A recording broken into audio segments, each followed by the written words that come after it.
Today's story is titled Girl You Want by Caryn Devincenti. I met the girl of my dreams last week. I was away at college in Pennsylvania, attending my residency, a 10-day reprieve from the Florida heat, my husband, and my kids.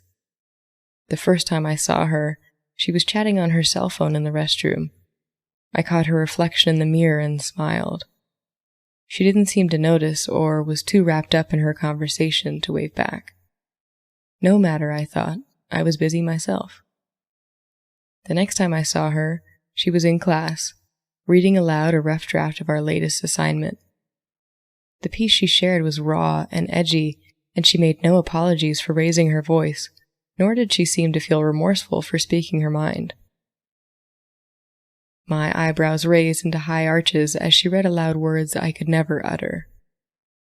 It was brave of her to share something honest, but I blushed when she dropped the F-bomb instead of saying frick, or fudge, or even the F-word, as a good suburban mother would have done. Good moms don't swear, I'm constantly reminded. One sunny afternoon, I caught her downtown. She'd gone for a run and had the glistening sheen of sweat on her brow.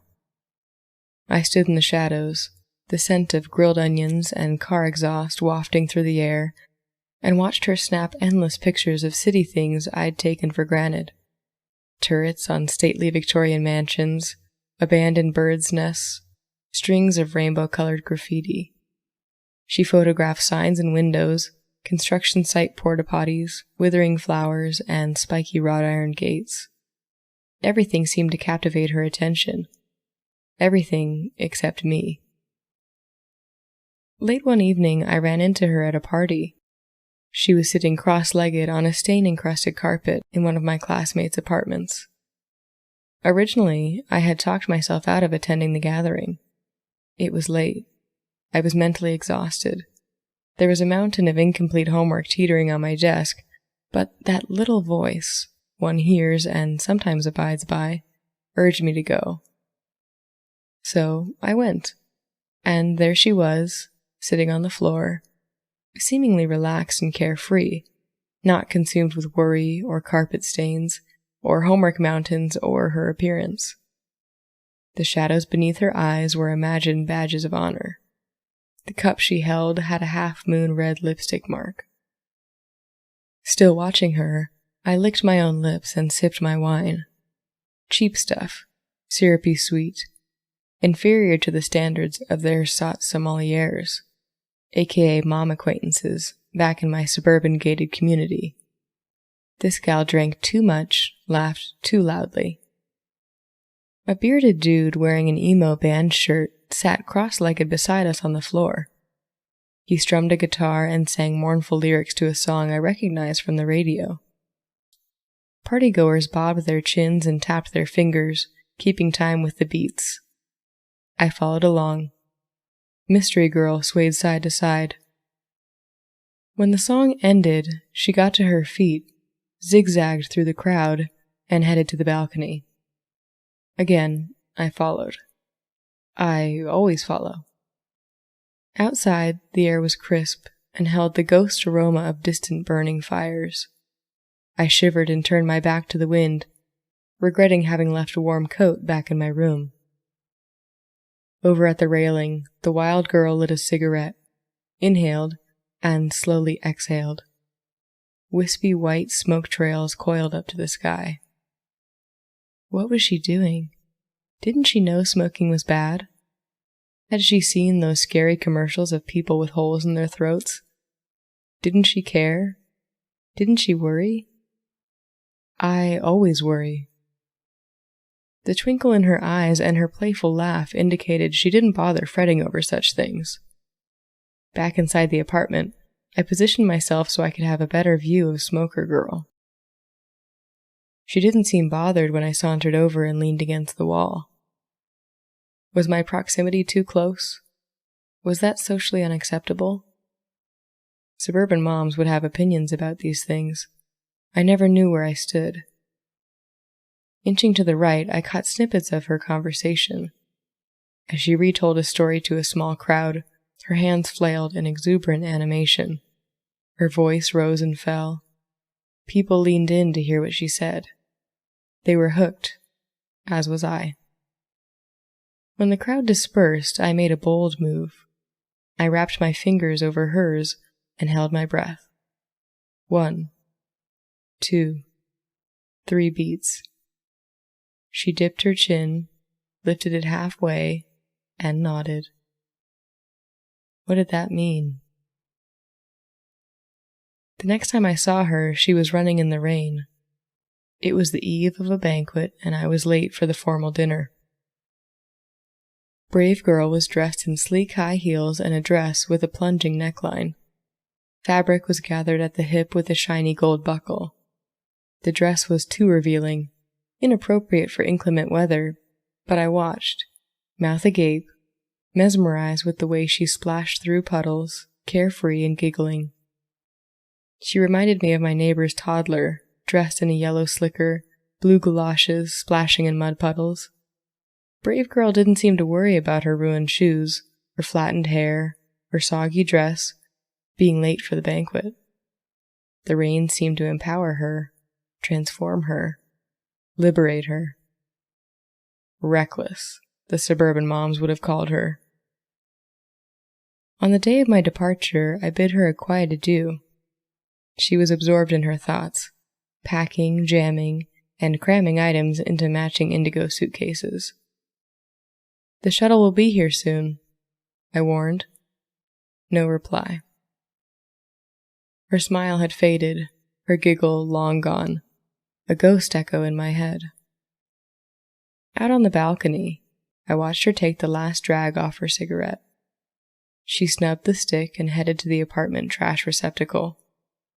I followed her in silence, my feet dragging as though hampered by invisible weights. Down the hall, past posters, past stickers, past numbers. The trash chute's door opened with a loud groan.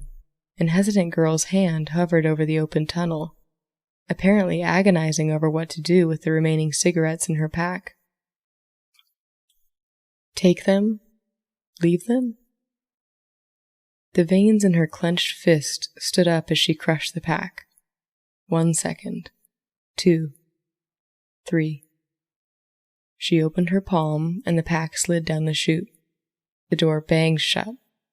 Her hand rested on the handle. She stood frozen in place. You made the right choice, I wanted to say. They're bad for your health. Smokers get cancer or holes in their throats. But these thoughts stayed in my head. She probably wouldn't have listened anyway. The next time I saw her, she was standing in the bathroom. Her cheeks were puffy, her eyes bloodshot, the color of cheap wine and half-moon lipstick marks. She was unhappy, worried about going home. I'm different, she whispered, leaning toward the mirror. It's okay, I whispered back. I gathered her suitcases and double-checked for items left behind. Everything was in order, chairs pushed in, refrigerator empty, bed sheets stripped. Nothing forgotten, minus a small pink cigarette lighter. The elevator pinged and I ran and held it open for her. When the doors closed, I saw her pained expression in the steel door reflection. At the airport, she telephoned a friend. Perhaps the person on the other end of the line would help Melancholy Girl relocate her smile.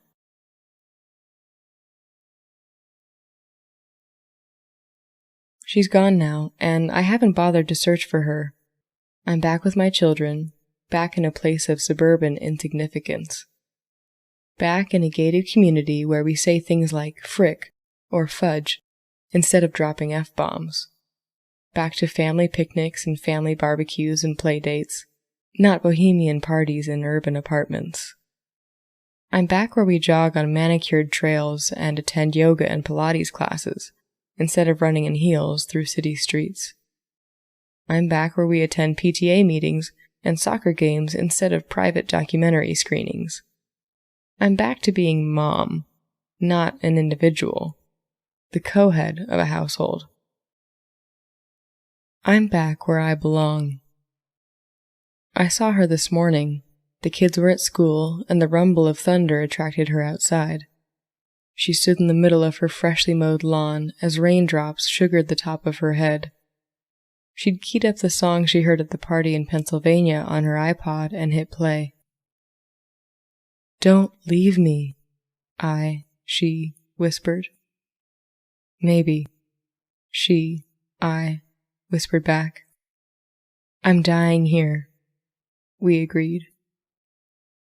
I looked up at the sky, blinked away the falling drops, longing to revive that moment in the rain.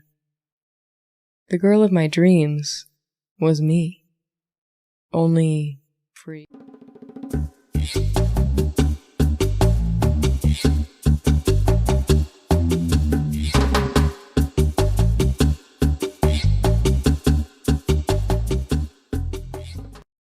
Good morning, afternoon, or evening. My name is Katie, and you're listening to Unpublished, Not Unknown, where we bring indie writers from across the world into the spotlight. If you enjoyed this story, be sure to visit the author's Readsy page linked in the show notes. Go show them some love and let them know you came from the podcast. If you're a regular listener and want to support this effort, here are a few ways to do so. The quick and free way is to give us a 5-star review on Apple Podcasts. It only takes a few seconds. You don't even have to write anything. All you have to do is go to the app and tap the stars. Another way is to share this episode with friends. You can also follow the podcast on Instagram at Unpublished Not Unknown. If you would like to support this page financially, we have a Buy Me a Coffee page linked below. That gives you the option to either become a monthly member for just about $1 an episode, or $4 a month, or you can support however much you'd like at a dollar amount you decide. I post a new episode every week, so be sure to hit the follow button wherever you're listening to make sure you don't miss the next one.